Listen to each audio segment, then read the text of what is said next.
So, Dylan from Gorganian Tome, I have just checked out your video of why Flesh and Blood is a fighting game, which is just in time because I'm about to pick up Street Fighter 6.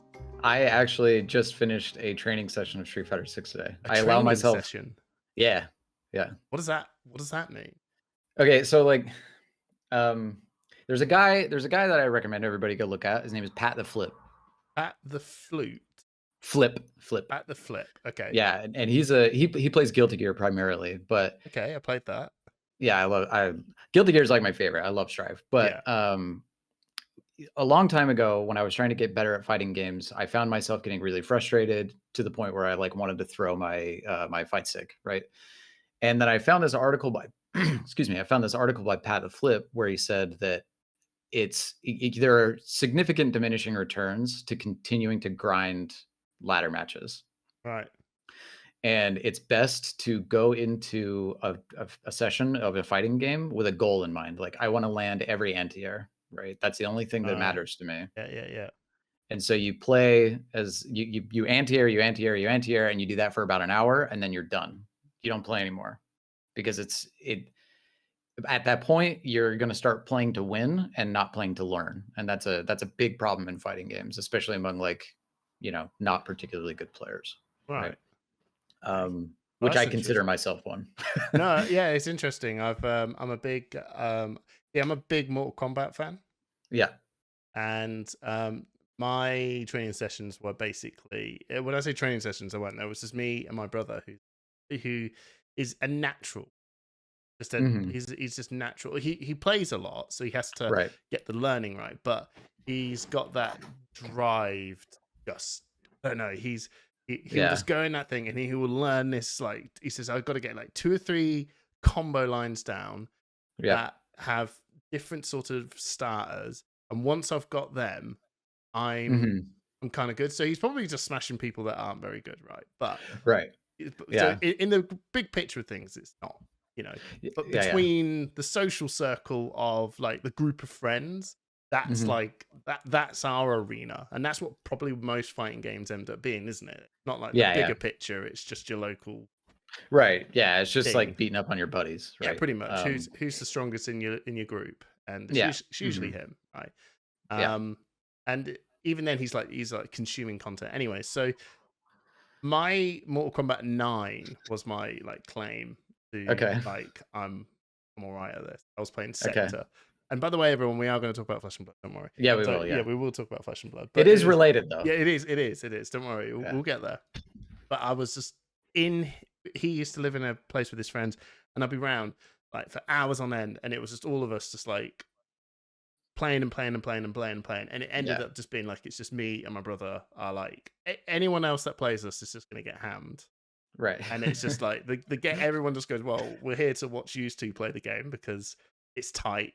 Like sometimes one person gets like thrown, and then next time the other person's just not having a good game, and then whatever. So I'm trying to get back into this for Street Fighter 6, which is relevant because I was watching your video and you referenced a lot of Street Fighter 6 stuff. So it's now double invested because it's not only Flesh and Blood, it's a fighting game. Now, what made you go, I want to, like, what drove that inspiration to make that absolutely amazing and quite frankly extremely popular video? It's got to be the most it's turned into one of the most viewed videos in Flesh and Blood, I think. No one knows. I did not have any idea that it was going to do that. Like when I made this, I was like, 800 is probably like the top end. Yeah, that's a good day. Yeah, you know what I mean. Yeah, I was like, woo, if I get that, I'm gonna be stoked. But yeah, so like Flesh and Blood as a fighting game was a video that's kind of like on my docket, right? So when I set out to make Gorganian Tome, I was like, I played Magic forever. I played fighting games forever. And I love Corey Gaming. I don't know if you've ever seen him, but you should watch him. Right. He's basically the Ristic studies of fighting games, right? Like he makes these incredible video essays about fighting games, fighting game culture, blah, blah, blah, blah, blah. Mm-hmm. So when I set out to make Gorganian Tome, I knew that was one of the videos I wanted to make, because I essentially am trying to just replicate Ristic Studies, Spice 8 Rack, and Core 8 Gaming, but for Flesh and Blood, because I noticed every time I searched for these videos, I couldn't find them. I couldn't find any video essays on Fab, and I was like, why, where are they? There are none. Niche in the market. Yeah, well, usually that's a sign to me, like, because if you're trying to find something and you can't find it, and this is for anything, like if you're trying to find a novel and like you're like, oh, I really want a novel that reminds me of Bloodborne, and you can't find one, yeah, you should probably write a novel like kind of like Bloodborne, right? Yeah. Because nobody's done it. So well, it's an eldritch horror with action. Yeah, right. Yeah. And so so that was it. But Flesh and Blood as a fighting game was like, that was one of the very first thoughts that I ever had when I played the game, right? Because I played fighting games much longer than I played Flesh and Blood, obviously, but also card games in general. Yeah. And so when I was playing it, I was like, holy shit, this is like, I feel like I'm plus on this. Like, I have plus frames, and I just set up Oki. Like, this is so weird. And so way back when and this was pre-Monarch, or no, at Monarch release, because the first time I played was Prism and Levia. Yeah. Shout out to ENTCG for sending me my first cards. Yeah. But so playing through that, I was like, wow, this reminds me of a fighting game a lot. And that's always just been in the back of my mind as I've played the game and started going to my LGS and then going to Battle Hardens, and then, and watching really high level play and following the game. It just kept it. And it's not just the gameplay itself either. It's everything around the game. Yeah. Like the Living Legend system, and like the tier listing, and like, because you don't really tier list in Magic. You know what I mean? Like, you don't say like, oh, Amulet Titan is triple S mega tier. But it's weird, isn't it? Because in this, it's got to be the first game, right? That it's not the first game to have a hero. Sure. Right? It's not the first game to have a hero, but it's the first time where I think it was the equipments and the weapon that really went, so this is what we're wearing. Okay, so we're going deeper. It's not just, here's the person, there's the art, that's clearly what they're wearing, that and their ability is kind of the all-encompassing thing at what they do. Is when they turn around and went, well, what weapon would you like? Yeah. What helmet would you like? All that. You're like, oh, okay, cool. So so this is deeper. So what's the deck? And then when I agree, when I very first started, and I think that personally, it's been moved away a bit from when I first started. Okay. But when I was opening up Welcome to Wraith very much was like, this is a fighting game, because these look like moves. Disable looks like a move. Chokeslam looks like a move. Yeah. And then as it's gone on, I feel like maybe it's just more the art and everything. Because I was saying to Razor Reflex and Pummel. Yeah. That feels like, the extension of the move. Like we're going harder. Whereas lately I felt like it isn't that. It feels less like moves. It feels more like I don't really know anymore. Like, does that make sense? And I think what you're trying to get at is that it's incorporated some more card game stuff. Yeah, right? I think so, and I think Guardian was like the pinnacle of, or Bravo and his cards and Welcome to Wraith felt very much like, oh, okay, these feel like a move that I am doing, and the artwork feels like this is what I am doing to the person while I'm doing the move. You see, like Disable, when you see that hammer smash down on that guy's hand, and it's called Disabled. It's not called do you know what I mean? And especially Katsu is just like, oh my god, this is a fighting game. It's literally is combo. All of that felt very much to me like, wow. And that's what I kind of had to, when I was showing this to a couple of other people when I first signed up, and I was like, these cards are like moves in a way, that these are like, I do this into this. And so, Bravo is the big dude. He's just going to do this one big hit, and then Katsu's just doing all these like this into this, and and then what sort of setup, because you've just like flung him in the air, like, and then you're going to catch him when he's coming down from the fight, like, in that same fighting game sense. So right, yeah. I saw like that and I was like, whoa. And then Wizards came out and just went, I don't know anymore. Yeah. But also, like, I mean, there are wizard type characters in fighting games, right? Like, zoners. like even in Street Fighter 6, there's JP, and JP is like, he's a zoner. And once you get in on JP, it's pretty hard for him to, well, except for one particular move he has, but once you get in on JP, it's actually pretty hard for him to get you away from him. But when you're at his range, like the range that he likes, it's a nightmare to fight against him, right? And for me, like that is a perfect analog for somebody like Icelander, where she's not like a great defender, right? And nor are zoners typically. No. But what Icelander is really good at is saying, okay, I'm going to play Channel Mount Heroic on a turn in which you are ready to do something, right? I'm going to set up a taxing effect where you can no longer get to me. And so and then it's like I've just filled the arena with a load of stuff, traps and fireballs or whatever it is, and if you just go close, you're gonna go and you just like, I just can't do what I need to do. And then while you're there, I'm just exactly. So, okay. So, which is absolutely, I suppose, when you put it into this, I think in like so when I was watching this, I was like, wow, yes, and I love the fact that the theory and everything behind that was like made a lot of sense. So then my next question was, well, my competitive brain kicked in. Sure. And I went, now, does this mean anything in terms of like how I think about playing the game? Okay. Yeah. And the question that came back to me was, which I found, which was just, I went to bed and we spoke on Discord to set this all up, and then we had this little small chat, and then I went, had a thought about it, went to bed and woke up and I'm still thinking about it. Is the thing that I took away from is that, and you did make that point in the video, that is fighting games and Flesh and Blood the same thing? No, it's not. Like, it's fundamentally isn't. It's a video game, and this is a card game. It's a different medium. It's a completely different thing. Yeah. But the biggest thing was, I thought, like you were talking about, we're going to call this an aggro deck, and we're going to call this a defensive deck or a mid-range deck, and we do that. And I've been doing that, Fi and all this stuff. It's like, oh, it's just Viserai aggro. It's just Fi aggro. It's like, well, Fi aggro is fine. And what's mid-range? And people go, and they've seen some videos of people going, mid-range does not exist in Flesh and Blood, and it's like, okay, yeah, maybe it does, and maybe it doesn't. So.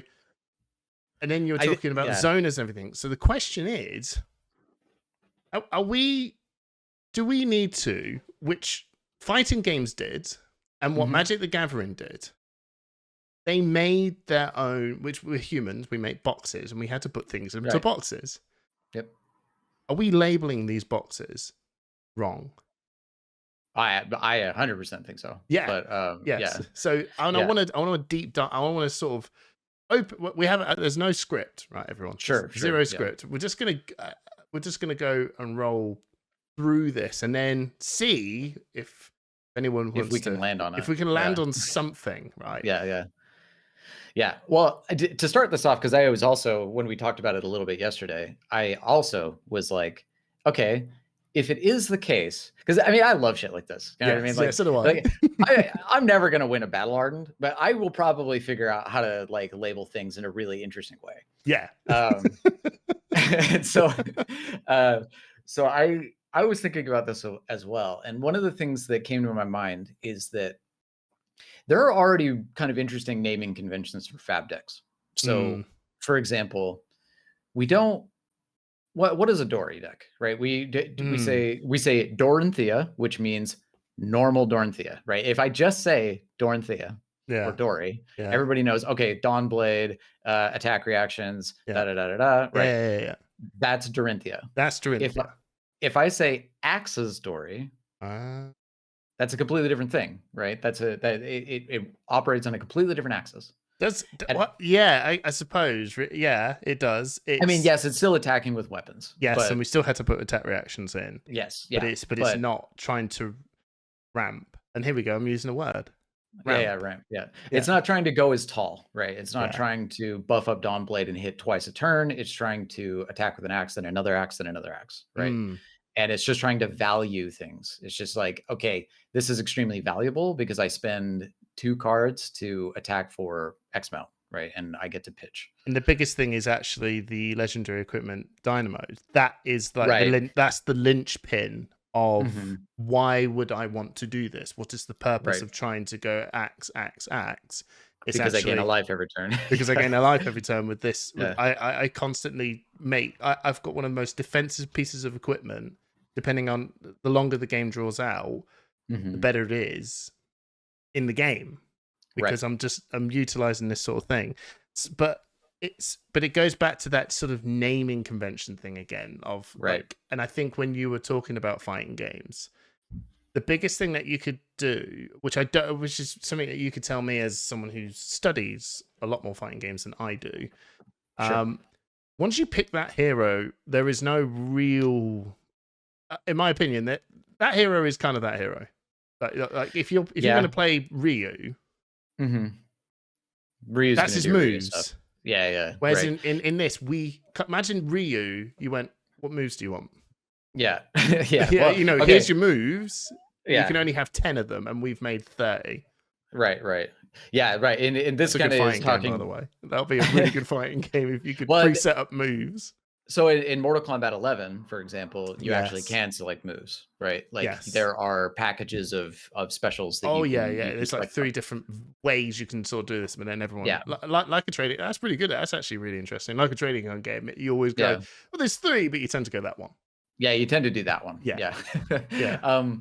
And so yes, I see what you mean in that there's an innate discrepancy between a card game and a fighting game in that I could just put in Oldham and have lots of, there's yeah, you could I think we've literally got, play ice cards and generics. Like yeah. that is, you could technically do it. Yeah. Or you could just do generics. And I think you've got to turn around and first thing and just go there, because of the nature of the depth of the size of the thing, we've got to turn around and make like a sort of a home rule of going, yes, I can just slam the whole deck full of generics. Right. Probably not. Like there's the rule of, this is probably not a good idea, so don't do, Sure. It's like saying, if you're going to make a fighting character game and I've disabled all air attacks, Sure. Yeah. good for you. Yeah. It's probably not real. This is like the baseline has to be, has to function.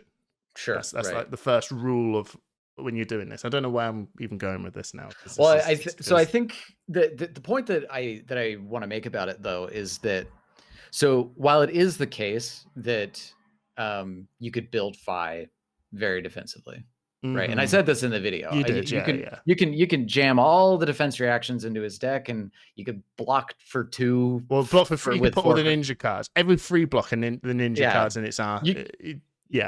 You could do that. You could. And just in the same way that like you can play Dalsum as a very aggressive character. Like it's going to be hard. It's going to be hard to do. But you can dash toward them super slow because Dalsum's dash is like really, really slow. But you can dash toward them. You could try to do constant Oki and meaty setups. You could do it. It's not going to work very well though. No, exactly. So there's the rule of thumb is that when you open this up and you see all the cards, there is a baseline what they're trying to do. And I think even with the Dori and the Dori axes, they are fundamentally got the same sort of things within it that goes, what am I trying to do? Well, you're weapon based. You need attack reactions.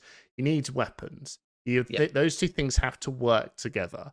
If they're not doing that, you're going below the baseline of what it's going to do, and it's just going to be really suboptimal. So that's, you could play Kano with attack actions. Yeah, and it would be really really bad. Yeah, exactly. Yeah. So there is that level of going, it's clear what the baseline is, what they're going to try and do is. And after that, that's when you start to push it. Yeah. And then refine the baseline to the point of where it needs to go. And then once you've done that, what sort of deck is it? And that's that's the theory question that we're trying to sort of work out. And I think the best one you had was Rush, like, you know, and I don't even, maybe it's easier to keep the same naming conventions from previous guard games, like Rushdown and Aggro in my head is the same thing. You know what I mean? Maybe. So what I distinguish between Aggro and Rushdown is that, let's say you're playing, and maybe people will get mad at me for this, but no, I mean, it's his philosophy, everyone. Right, yeah. So in my experience, at least, and in my deck building of Magic decks, an aggro deck, like, let's say you're playing bog standard mono red aggro, right? And you have your 1/1s and you have your shocks and your lightning bolts or whatever. And if you spend a lightning bolt to kill a creature, you are actively losing the game. Yeah. Right. If you block with your 1/1 rather than save it to get a wide enough board in order to attack, you are actively losing the game. Right. Whereas in Flesh and Blood, and in fighting games, in my opinion, when you're playing as a rushdown character, there are times when you need to defend. Like if let's say, you know, Ryu does a wake up EXDP, right? Yeah. And so you get knocked down as the rushdown character, and then Ryu's up on you. Now you've got to defend because Ryu has what's called Okazeme, right? And Okazeme just means advantage. And so, or position advantage. Sure. So you can't just put foot on the gas all the time. Yeah, you can't literally just like hit the attack buttons as fast as possible. However, in Magic, if you throw your 1/1 to block a 3/3 creature, you are making a mistake. Yeah. Right. Yeah. And I think just for maybe this might be helpful for a reference of people who are, there's the world of Pokemon players that are coming in and they're trying to reference those things, and Yu-Gi-Oh. Yeah. And they are like just totally different. Totally. The first thing is they're making board state, and Flesh and Blood is probably, in its complexities, has also got some heroes that make them board state that you can lean on a little bit as well. But in general, so Rushdown is for you is like, in my head, I guess, again, what's the difference between a Rushdown and aggro? And it's just maybe this is actually really hard, but the question really is that I think when it comes to, I think people are starting to work out what fatigue is. So when you're playing a really defensive hero like Control and all that sort of stuff, it's, I feel like I've just opened the Pandora's box where my brain's now like, oh my god, this is I'm doing a sonata where I'm like, anytime, it's too big. Anytime you get going too far in one direction, I can always pull it back and make another connection. Oh yeah, okay. So I think the fatigue box is and the aggro box, and maybe aggro can be up for a debate, but let's just call it aggressive, right? Or whatever. Is kind of, they're the ones that are like, I feel now, and fatigue is just, I feel like it more than ever has just been shown, like starting to be more recognized and worked out. That those are those sort of archetypes in the Flesh and Blood game where that is actually something where you can go, oh, okay, so what does fatigue mean? Fatigue means, or control or whatever, we'll just call it fatigues. We are removing threats in the deck, so we're trying to maximize the potential of you're throwing your really big hit and I'm not making it impactful to the point where you've now ran out. It's all gone. And that sort of your particular style, like the aggro deck, for example, you can't do that anymore. We're not trying to time you out. We're not trying to, in fact, deck you. Yeah. You've got a deck. It's just not, it's just not effective anymore. You ran out of super meter or something, and there's no way you're going to get that super meter back anymore. You know? And I've still got, at least a good half of mine. So this is how we're going to win the game. So I think that's been established, and so is aggro decks. What's really hard is the in-between. And I think everyone sort of wants to go, right, well, when I pick up, I don't know, Azuri. Yeah, I was just about to say Azuri. Yeah. What Mhm. are you? What is your role? What are you trying to achieve here? And then even then, it's like, you know, it's against the particular type of person as well. So, for example, like if you saw two grapplers in a fighting game, Mhm. the strategies slightly differ from a grappler Right. versus a rushdown. You Mhm. can't approach it the same sort of way. No, you can't run up on a grappler like you do, like an all-rounder or a rushdown, right? Yeah, Like, yeah, you have to be careful around a grappler because they have evasive damage, right? Grapplers have dominate. yeah. So, you can't leave yourself exposed. And this is actually where I think the theory can falter a little bit, the Flesh and Blood as a fighting game theory, because there is kind of no way for me to play around a dominated crippling crush. Like, I mean, I guess I could, in terms of like I could always keep it in the back of my mind and leave a sink below an arsenal, but that doesn't feel the Or even same an as immovable. me. Yeah, yeah. Yeah, or an immovable, yeah. But that doesn't feel the same as like when you're in a fighting game and you're trying to maintain distance outside of grab range, Yeah, right? yeah, I mean, yeah. I guess you could make that argument, but it's a little flimsier. Yes, I Um, think it's almost like going, well, I can't stop this, but I knew it was coming, this grab. mhm, So I made my life total as a resource right. to go, well, I knew he's going to do it. Yeah, right. If he draws the crippling crush with 3 blues, he's He's going to going play to the do it. crippling. So Yeah. now I've got to sort of go, right, well, you know, if my health bar is this much, I've got to try. Mhm. I can't be that much when it Yeah, happens. yeah. It has Yeah, to yeah. be that much. So I've got Well, to yeah. get And his down before the inevitable comes. and conversely, I can't not play a hand with Mounting Anger, Blaze Headlong, Brand with Cinderclaw. Like, I'm playing Fi against Bravo. I Mm, can't pull that and be like, well, if he has a crippling crush, maybe I should hold on to these. Like, it doesn't work as well, right? mm. I could sandbag some cards, and sandbagging actually is kind of the closest thing I got to. And Azuri is really good at sandbagging, which is part of the reason why I put her in the all-rounder category, because she defends well. Maybe Because she can, maybe that's yeah, what we need to. I think that maybe that maybe mid range is actually called all rounders. yeah, Yeah, like yeah. yeah. Mid range is all-rounder, yeah, for Yeah, sure. it's. I'll go aggressive when I need to. I need to be defensive Mhm. when I don't. But it's just Exactly. knowing, like a fighting game. There's different all rounders, and they have a different way of being an all rounder.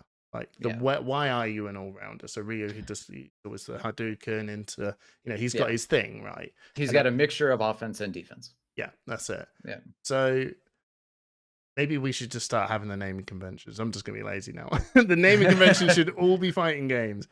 Well, so to kind of expand on the point, though, I think that there is, I do think that there is a legitimate reason to try and name Flesh and Blood decks Flesh and Blood decks.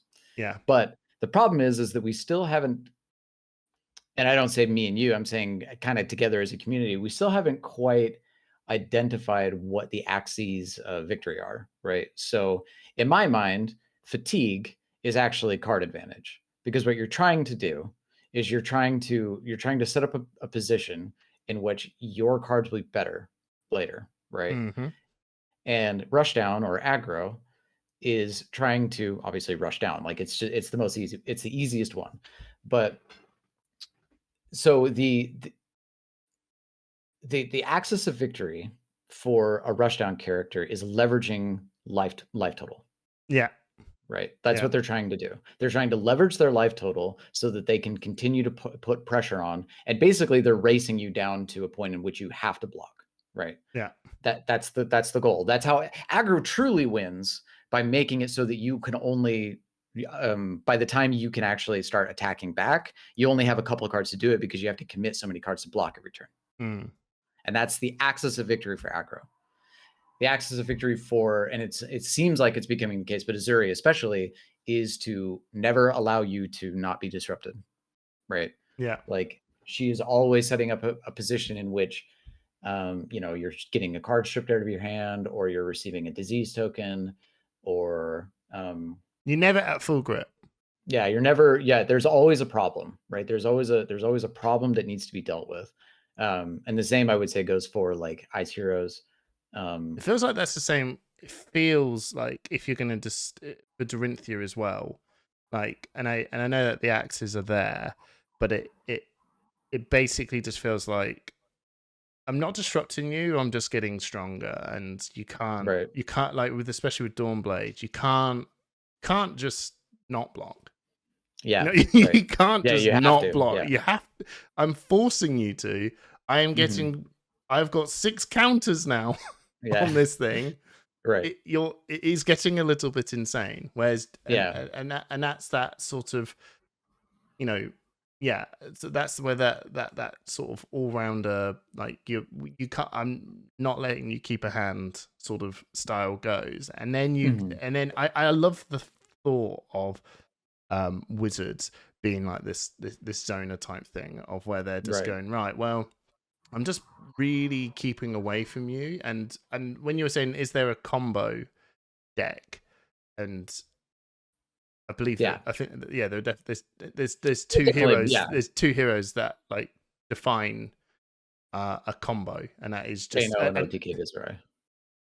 Bolton. Saber's Bolton. Oh, and Bolton. Saber's Bolton is just, well, that's it. What am I trying to do? Right. I've got one move.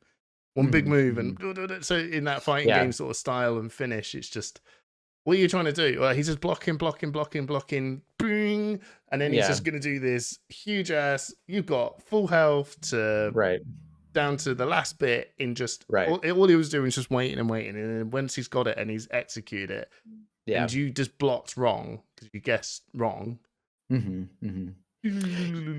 then and then the health is gone. And then the health is gone. Yeah. And the way that I've actually kind of chosen to think about that, and I didn't put this in the video, this is kind of part of Fabric Fighting Game Part 2, but one of the things I've noticed, like for Bolton, right? Because LSS tends to get rid of combo decks, right? Bloodsheath Skeleta is gone. No, I will say, I don't think Bloodsheath Skeleta was... This was that was not because we had to get rid of the combo deck. That combo was fine, right? I'm telling you now from someone that played a hell of a lot of it. What's not fair is that you're both. Okay, all right. You can't be both, and that was when they put Revel out. They went, imagine you could, you'd have to spend 3 turns to get 12 rune chance. Okay, and then you can go. That's interesting, because that's also typically when fighting game developers actually nerf characters, is when they're too much of 2 categories. Yeah, right? and that's because that's what Viserai does. Imagine you can just go, okay, red skies into red Spellblade Assault, right? Picture blue. Yeah. Cool. Okay. I'll get 5 rune chance from that. Sure. Okay. Revel 10. Yep. Pop Skeleta. So now I've got my 10 rune chance. I have literally done something I would have took me 2 turns if I didn't have that because of Revel. Then now I'm going to become like during the mid attack, I am now comboing. Okay. Yeah, that makes sense. That's when it turns around and goes, oh, do you not have the combo? All right, fuck yeah, sod it. You know what? Okay, Revel, Skeleta. I don't have a Sonata. All right, Rattle Bones. That will do. All right, Ninth Blade. You're like, okay, Ninth Blade. Yeah. Sorry. No, you're good. 1 second, all right? Sorry. My wife just your wife heard Sonata, like Skeleta was like, I need to talk about this. She was like, oh. But do you know what I mean? That you're talking about the combo. So if you got this combo was fine. Yeah. But not aggro combo. Not aggro combo. That's just too good. That's now way too good. It's just way too strong. Something has to go. And we'll just have to just kill Skeleta, because Skeleta was insane. And even when I tried I just did some TTS and tried that out and went, oh, why don't I just put Skeleta in and no Sonata. No Sonata. Yeah. It's still not okay. Are you okay with are you honestly okay with Sky's Red Shrill, Revel, Pop Skeleta, Rattlebones, Ninth Blade? Are you okay with that? No. No one's Yeah, okay with that. Yeah, no, that's pretty strong. and that's not even. It doesn't. Yeah. I am throwing big hits. Sure. Yeah. But is that unreasonable? You know, imagine have you ever seen someone do Skies, Shrill, Revel, and then have a Rattlebones, but just can't use it? Everyone's seen that. Yeah. It was just Ironweave, Rattlebones, Gloom. But imagine if we had Skeletor, Rattle, and it didn't even cost me anything. It cost me nothing to play Rattlebones, and I play Ninth Blade rather than Gloom. You know, it is like, it's pretty strong. It's pretty strong. Pretty good, right? You know, know, it's a pretty strong thing to be doing in the game of anyway. That's so I am diverging off massively here. But so what is a Rune Blade in all this? You know, how do we define what a Rune Blade is in this game, and how do you? And that's even that feels fairly simple. That feels like it's like a zone, maybe not zoner, but that is like if you're in a fighting game movies. Imagine you can do an up attack, but for some strange reason you can do like some little ping of damage. You could block the up attack, but there's no way you can block both. Right. So something has to come through and it will chip you down. That's probably the best way to go. Yeah. Well, and then you go dash and prism. You're like, what the Jesus Christ? How do you... The way that I've chosen to think about Rune Blades specifically is that Rune Blades have that, like you said, they have evasive damage, but they don't have the same evasive damage as like a Guardian. Right. Where a Guardian can say, this has Dominate, and there's nothing you can do about it. Rune Blades say, you have a choice, right? You can either try to block this, or you can try to block this. And you could be blocking the wrong one, right? And for me, that reminds me a lot of a character like Leah Whitefang from Guilty Gear Strive. Yeah. So dude with the two swords and fights backwards. The two cross swords, yeah.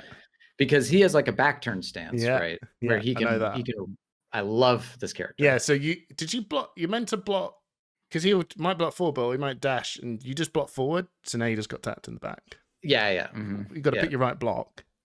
Yeah, and not only that, but when he runs through you, he can attack low, or he can immediately attack high, right? Or he can grab you, or he can switch out of that stance and do like an invincible flash kick move. Or like he just has so many options, but all of the options are catered toward immense amounts of damage. And if they do one thing incorrectly, they're screwed. Not only that, but Leo is also a very good defensive character. And I would say that like Leo reminds me a lot of Briar. Right. The only thing that's different though, well, no, actually, I think it's fine because what I was going to say is that Briar has Channel Mount Heroic on her side and Leo doesn't have something like that. But I would say that his back turn stance might kind of be like Channel Mount Heroic. Yeah. It requires a big amount of setup and so on. But then you go down to the world of Dash and Prism that are permanents or illusionists, so not Prism. A mechanologist, which is Dash at the minute, and the way things are going. Well, we've only got Dash, so this is I had to say that. But the illusionists and Dash are this. Well, it's your board state, you know. And I know Dash could turn around and be just full rush down if she wanted to. Right. She could do Talishar, you know, boost, and be the ultra rush down character, or this, you know, super heal, tree fog, whatever. You know, just this, you know, all that, and that's probably just like the nature of Dash. I think Dash is one of those fighting game heroes that just goes, out of all the heroes in this game, this one has just this one is the only one that goes, which one do you want to be? And you're like, oh, they're all relevant. I don't really know what one. I don't know which one the opponent picked. And it's just like, what? This is a weird character. You know, this is the Voldo. Like, well, kind of the way that I thought about the way I thought about Dash 2 is like, so when you launch Mortal Kombat, right, you have your option for Scorpion, Sub-Zero, Reptile, and they're all kind of the same character, right? Not really. Obviously, they do very different things, but they wear the same thing. They're kind of Shoto-y, kind of. And so the way that I kind of decided that I had to fall down on this, and I know it's not a great reasoning, but I was trying to picture Flesh and Blood as a fighting game, right? Like you get into the character select screen and you're going, you know, And I was imagining like there's dash and then there's dark dash, right? Or like evil dash. Right. Because it, like in Street Fighter 4, right? They had Ryu and they had evil Ryu. Right. Or Yeah. in Street Fighter 5, they have Ryu and Kage, or Ryu and Akuma. Yeah. And so the way that I was looking at it was like, okay, so we have like a dash and then we have an evil dash. And like evil dash is the aggro dash and regular dash is the item dash or hybrid dash or whatever. Yeah. Okay. And so that's kind of how I was imagining it, is it's like, okay, well, we've just got to make some concessions, because obviously you can just jam different cards into a deck and change it completely. Like Iris Dromai, right?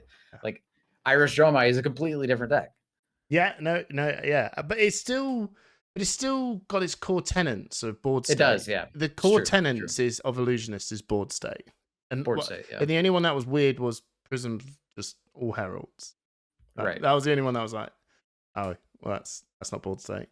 Yeah, this is just kind of like a weird deck. Yeah. It's yeah. This is obviously showcasing the nature of, we're trying to make something a little bit linear to something that is far more open, though, because in the nature, well, I maybe, like, in my head, I'm like, you know, if you had to put these into a fighting games have just, there's these cool rules that it has to live by. You know, this is who they are, this is their moveset.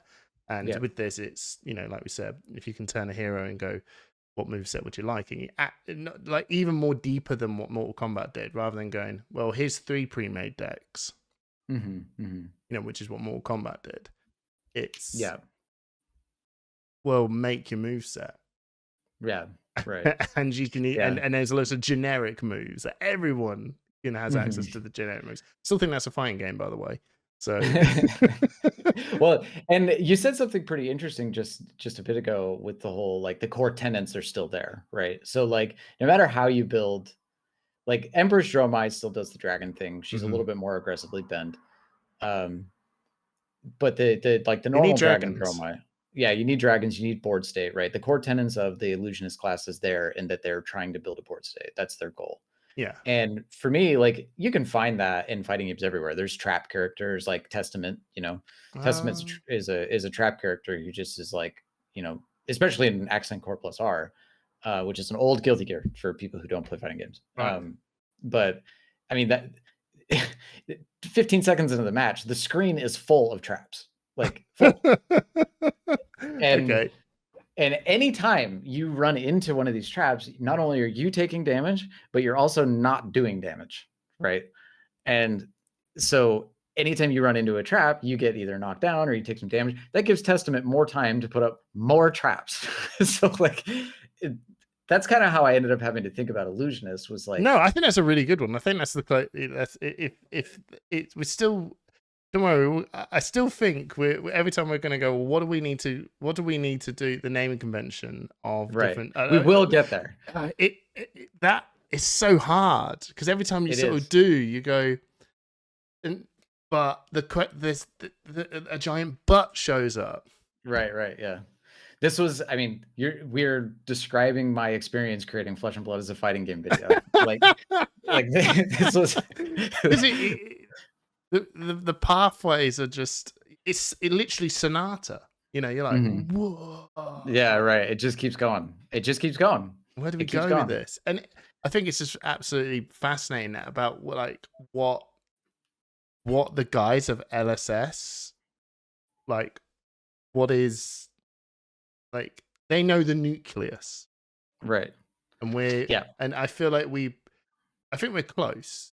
I think in the community is close, but we're not. But we're not quite there. We're not there, and then we're not quite there, and then they can just change their mind or whatever the fuck they want anyway. They can just of course, but also, like, I mean, they LSS, and of course, because they developed the game, they have access to something that is, I guess, the why, right? They have the access to why Illusionist is board state focused, right?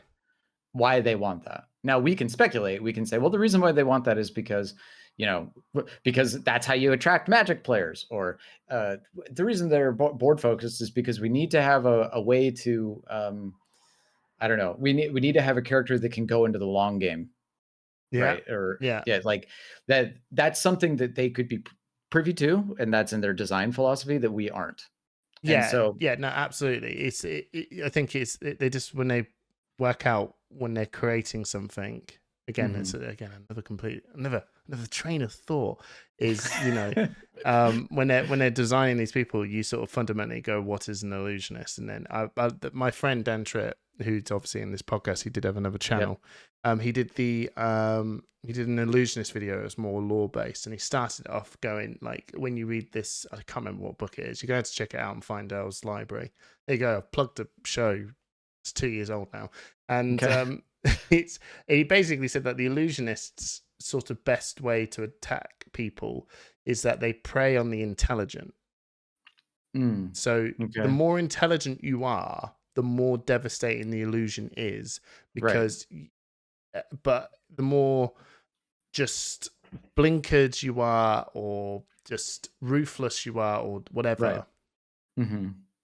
I mean, it doesn't matter. It's just a big thing. Who cares? Like, I'm Right. not overthinking the problem. I'm just going to attack it.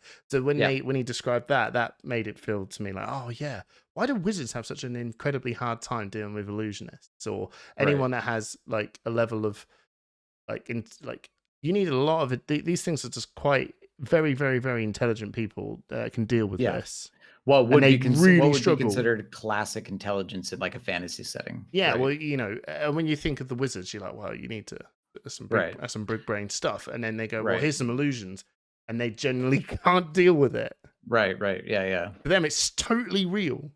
Yeah. Well, But and for Brute, kind of it's like, huh? yeah. That's the strange axis about illusionists, is that illusionist attacks need to be believed, right? You need to believe that you are being dealt damage in order to be dealt damage. And for a Brute, they're just like, I don't care. Or Guardian. It does, yeah. Well, and Guardians, they're kind of imbued with the flow, and they're like an ancient order of beings that have been around for a long time, and so the Guardians are an interesting class specifically against illusionists. And I know we're on a tangent right now. Yeah, we are definitely on a tangent. Yeah, we're on a tangent right now. But yeah, it is interesting to talk about the axes, because it is true that like the illusionist is preying on the traditionally intelligent characters in a fantasy setting, but also like what is the I suppose win condition of an illusionist type character? The illusionist is like overwhelming, or is it card advantage? Because anytime somebody spends an attack action card to kill a dragon, they've lost a card, right? You are innately, well, I guess you're not up on cards, but no, you're up on health. You're up on health, yeah. Yeah, because I feel like whenever you have an illusion, like the box, I would put someone in the illusionist style, and I would push a particular dash deck who is inclined that way, and I believe that state is called board state. It is just making a setup that is so overwhelming. Yeah. You can't like your traps. It's just like, well, I can't deal with the amount that has now been presented. Right. They were happy to get down to 10, and you are on 35 or whatever. It looks so one-sided now. Right. But it's over. Like, everyone knows, but it's over. Yeah. At a certain point, it is just over, because there's nothing you can do to get through now. And and then all they need to do is just keep one card, and then my entire board state is now on your face. Yeah. I block with 4 cards, and then I play Sigil of Solace from my arsenal and attack for 12. Yeah. And there's nothing you can do about that. So that's what I feel that the illusionist class, and particularly Dash. I know Dash is not making health, but they're just making like just a machine, a board state machine that is just eventually it's just too much to deal with. It's eventually it's overwhelming. Yeah. Maybe those two aren't the same things. Maybe they're I think they're pretty similar. I think we had to make some concessions of it is deeper than what the box we are putting them in. There is absolutely subsections of the fatigue box. Right. Yeah, fatigue is hard, and fatigue doesn't quite fit with Fab, or with fighting games. I mean, because you don't. because fighting You games don't. don't run out. Yeah, you don't run out of punch. Maybe You know? the fatigue is like, if you could win the game when the time runs out, and I know it's not the same in this, but let's just say, Sure. just it's like the loose connections. You've got more health than them, and the timer runs out. Mm-hmm. And Yeah, or your meter has a finite amount of meter. Yeah. You and only once have you're out, you're out. once you've run out of meter, there's no getting the special meter back. You've used your special meter. Yeah. And no fighting game does this, but this is just like like we have to, that's the rule. If you could just run out of someone's special meter, there would be a fatigue fighting hero that would just go, oh, here we go, blah blah blah blah blah, and he just goes right, dun, dun, dun. And you're like, okay, well, just oh carries Christ, everything, and he's just like, the Ken, bah, bah, bah, I just did it, and then he's like, well, he's still got his. He's like, yeah, and you. Now I'm just going to go, and you've run out of all your best moves. You've only got like just penny moves now, and then there's just no big deal. Yeah, that would probably be the thing. But I think fatigue. I think fatigue is a very good box to have available, which I believe has now also been lost. Yeah, we've now had to put that because I don't think we've ever. I think now that Oldham is gone. I just don't think there will be anyone that is on that level. I just wish there was a faster way to fatigue. That's it. Like if I'm gonna get fatigued, let's just like take 20 cards on my deck randomly, and then we'll keep going, right? And then the match will only be 20 minutes instead of 50. Would you? But yeah, that's true. Maybe that's what I saw. I saw your thing about grapplers of your absolute disdain. Yeah, which is funny because I'm playing a grappler in Street Fighter 6. Oh, are you? What? Yeah. But it's just like they've got that it's important to have these heroes existing because otherwise it would just be if the whole game was just rushdown. Yeah, this is boring. You know what I mean? Yeah, this has actually been a criticism of recent fighting games as well. A lot of people have said like that a lot of fighting games have become rushdown. Like every character is a form of rushdown, which I don't agree with completely, but it is. I have seen the arguments for it, and it's like, oh yeah, I could see why that would be bad for a game if every character was rushed down. But yeah, so like fatigue is, I mean, you can still fatigue with Bravo, not as well, but you can still do it. Yeah, and I think that's probably the interesting thing of when we open up these boxes and looking what I think that maybe the biggest thing is that what achieves this thing, and maybe the boxes are within that are you have a rushdown one, you have the fatigue package, and then you've got this board state control thing, right? Yeah. To me, at the minute, that is kind of like the big triangle. The rushdowns can really deal with board state quite well. Board state utilizes the fact that the fatigue is not doing much, that they can't just block everything they do. They can't deal with all this board control, and then the fatigue can deal with the rushdown sort of thing. And maybe we are just renaming everything from we're renaming control, aggro, and what was the other one? Is it tempo? I can't remember. Control, aggro, and combo. Yeah, but mid-range is usually like the mid. It's which doesn't exist apparently. But they're your all-rounders. I don't think there is kind of. Maybe we just need to get some clever clocks. This video is meant to just kind of hopefully. Yeah, we're not here for answers. Right, we're just throwing out questions. And if I had them, I would have put them in the video. You would have had 100K views. Yeah, this is what I got. Like what you see is about as far as I got. And there's more, right? And I've been working on more. Like I'm now writing an article series for the Wraith Times. So I'm like, maybe I shouldn't have said that. No, it doesn't matter. Yeah, I think it's fine. But yeah, so I'm writing an article series, and I'm doing more research about this, and I'm like, this just keeps going. Like it just keeps going. There's always more to discover. Now I'm not always confident in my links, kind of like what you said. Like fatigue is the one really tough one for me because, like we've just talked about, you cannot remove somebody's punch.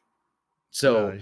How can you make a justification that fatigue is something that you can translate it to a fighting game?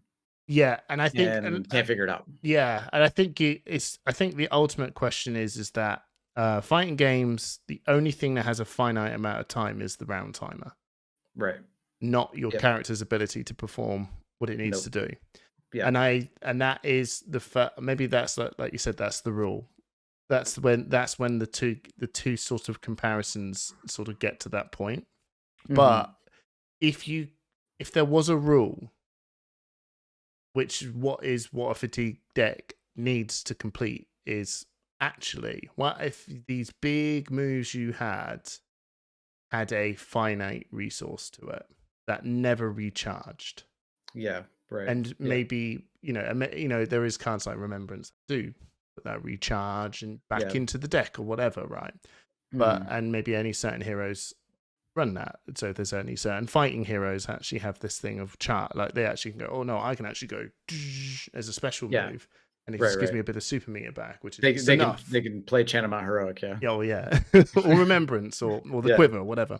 And if the fighting game actually, if you turn around and said that the super meter had a finite amount of resource, then you'd actually have a hero that goes, I'm not here to your health, I'm here for your super meter. For your meter. I'm here for your meter. It would be really, I'm very interested to see what you think about Street Fighter 6, because in Street Fighter 6 you actually start with full meter. Oh, and then do you ever get it back? So what happens is, if you use all of your meter, you enter a state called burnout. And in burnout, you're very weak. Like, your moves do the same damage. You can still do like normals into specials, but you're negative, like you're more negative on block. And what's the other thing? It's also the only state in which a character can be stunned. Okay. And and you can get out of it. You can't. So you enter burnout, and then the meter starts refilling again, but very slowly. Got ya. Okay. Very slowly. So it's almost like, so maybe that is the link comparison there. Just because it's just the way this fighting game works is. Imagine this didn't come back. Right. Imagine but it was obviously there for a bit longer, right? Yeah. You got more of it, but that person's going, I'm here for burnout. Yeah. I'm here to just burn you out, and then you go, cool, done. All right. Bam, bam, bam. Right. And that is what Oldhim is. Yeah. And there are certain ways that you could set up a Street Fighter match where, like, by the time they hit burnout, it's probably over. Right. You've got about this much health left, and you're gonna die. One of us is gonna die before your meter comes back. Right. Yeah. But yeah, it's just that's more happenstance. That's a coincidence that meter happened to be that way. Yeah, right? no, yeah. And it's very rare. I don't think I've ever seen another fighting game where meter, you start with full meter. I've never seen it. Oh, well, that's probably that's the intro. I'm still yet to play it, so I'll find out. But there we go. I think, unless there's more, there is always more. There's more. I mean, we can talk about it. But I feel like we've done. Hopefully, if you're listening to this, we've got you thinking. Yeah, we've got you thinking now. We want you to, Charlie Day this and just have lots of things on the wall and going like, what the hell? Yeah. So combo could be right. And if somebody could help me.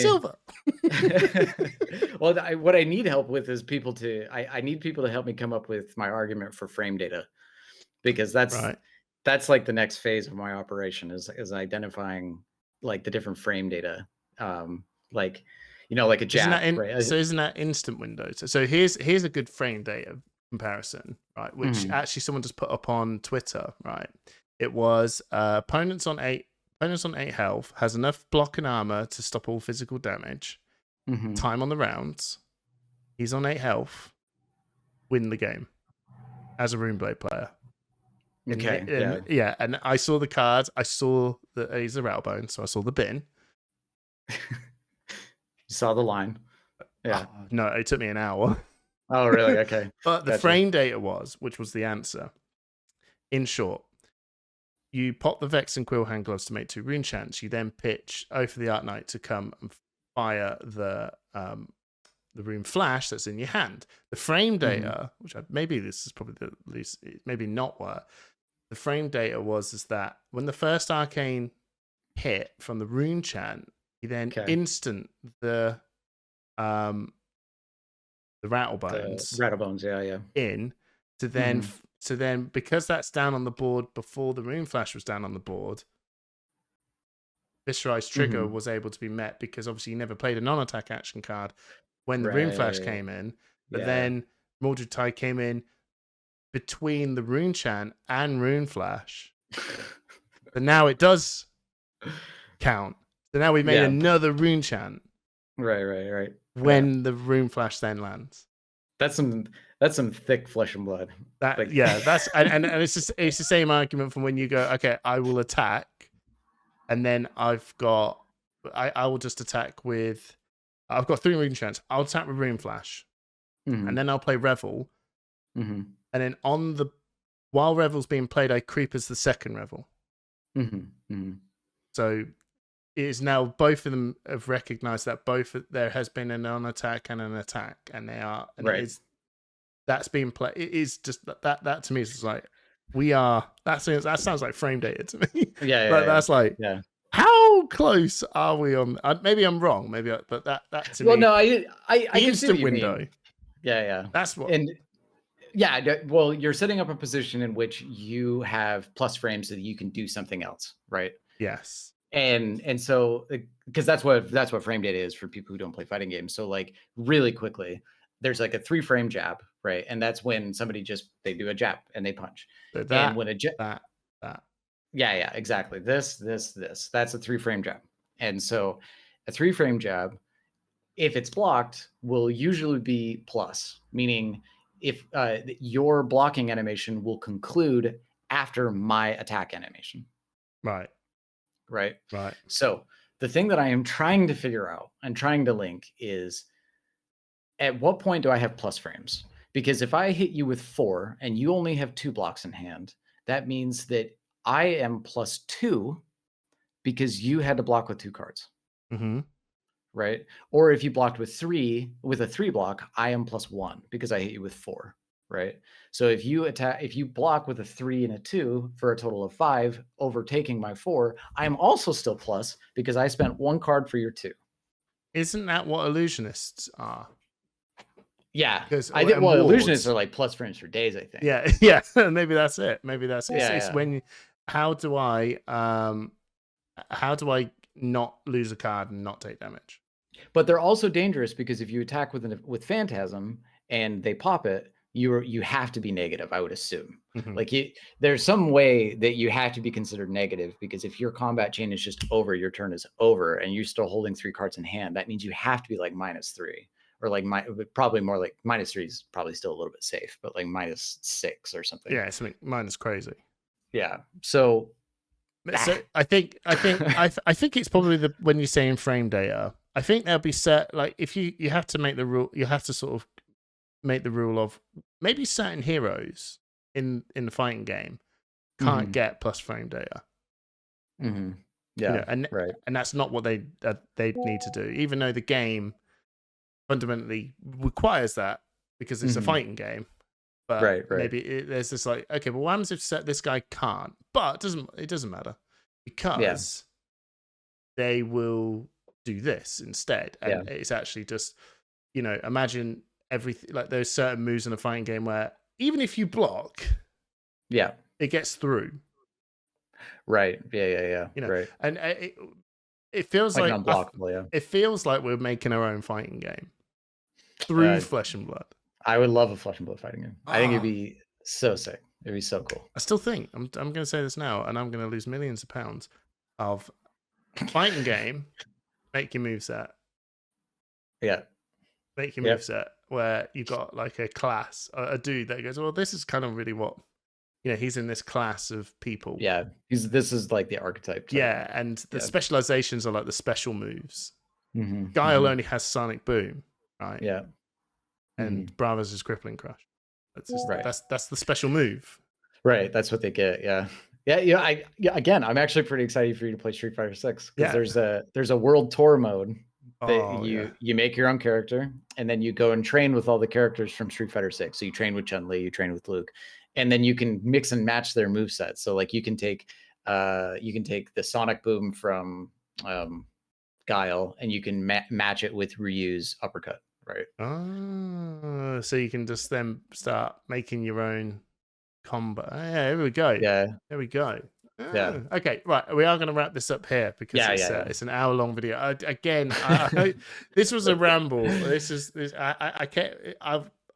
I definitely walked into the void and went.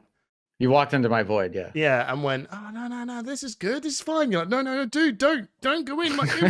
Trust me, I've got a lighter. Right. Oh my god, it's stupid. Yeah. I remember when you messaged me yesterday and you were like, should we come up with names for our own archetypes in Fab? And I was like, I think so. It's gonna be hard. Yeah, oh no, because I've already been down here. Like I'm holding the lighter. Yeah, you're definitely doing the challenge. Puppy silver. That's a type. Right. Yeah. It's like here's your complimentary pack of cigarettes, and let's start figuring this out. Yeah. It's going to be a minute. I think people will definitely, hopefully people will have a listen and just go away. And the more of us that are looking at this, and it's a community consensus of this is kind of what we want to do. And I don't know whether fighting games did this. Did the community put the characters into boxes, or did the developers turn around and put them into boxes? It's a good question. Chicken or the egg type situation. I would imagine that, back in the days of early fighting game design, they were like, well, it'd be cool if somebody had a way to shoot a projectile across the screen, and then the players are almost always the ones who end up naming it. Yeah, right? Yeah. Like even I don't think that LSS named Fatigue. I'm pretty sure the players. No, I don't think they did. No, I don't think they named anything. I think they just they created a hero. They had its vision of what they want, how they want it to be done. Right. And then just left it into the pit of the community, and then everyone's like, and then it just shows up, and then we just naturally fill it in. Yeah. It's just what we do. It's what humans do. They categorize. They recognize patterns. It's what we do. So for me, like I am in no way married to the concept that like the only way to define Flesh and Blood as a fighting game is, or the only way to define Flesh and Blood as a game is via a fighting game. I'm totally open to new argumentation and being wrong about this, but I can't do it alone, and neither can Hamish. So we try, and we can't do it together either. No, so it's very difficult. We need more. And I think you're right, Hamish, and that what probably ends up happening is somebody sees this and they go, well, you know what? I actually played Melty Blood type Lumina, and that's a totally other fighting game. Or I played this one card game, right? One of the main comments I got on my video from people was like, have you ever played Ultraverses? Have you ever played Universes? Have you ever played Universes? You ever played Universes? And I was like, no, I don't know what this is. And it's literally like a fighting card game. Like there's like lows, mids, and highs. There's like jump attacks, different health pools based on like if you're a grappler. They literally use grappler, rushdown, all-rounder. So like to those people, like, help me out. Help us out here. Yeah, 100%. Yeah. Right. Dude, thank you so much. I'm hoping people are still here listening, and the link is below to your channel. Go check it out. It is honestly a video that just expanded my mind, and it just started this whole thing up. It started this whole conversation up, and now I feel like I've walked away feeling like this seemed easier than I thought, and it was very incredibly naive of me to think this, because now I'm just like, my god, my brain's melted at this point. It's a nightmare. Yeah, but it's opened my mind into thinking. But that's good. Yeah. That's what we want. Yeah, we want the player base to continue to expand their concept of their game. Yeah, right? Absolutely. That's what we want. So yeah, dude, thank you so much. Thank you. It was awesome. I can't believe it. This is like a weird parasocial experience, because you and Jamie Faulkner are the reason why I ended up going into Dromai, that interview. All right. Yeah, and it's just so strange. Like I was like, God, it'd be cool to talk to Hamish one day. And Oh, then, there like, we it go. just happened. And then it just happened. Trust me, I think it's inevitable at some point. I talk to everyone. my mission is to interview the entirety of the Fab community. Yeah, you're on your way. I'm on my way. I'll be 80. Be like, yeah. Who's left? We've got James White. Oh, finally, James! I've interviewed the whole world. Is this enough? Right. Pile the interviews high, son. Be like berserk. All these bodies are just people have interviewed to finally reach my palace. Yeah, finally. Right. Anyway, cheers, dude. See you later. Yeah, talk to you later. Bye-bye.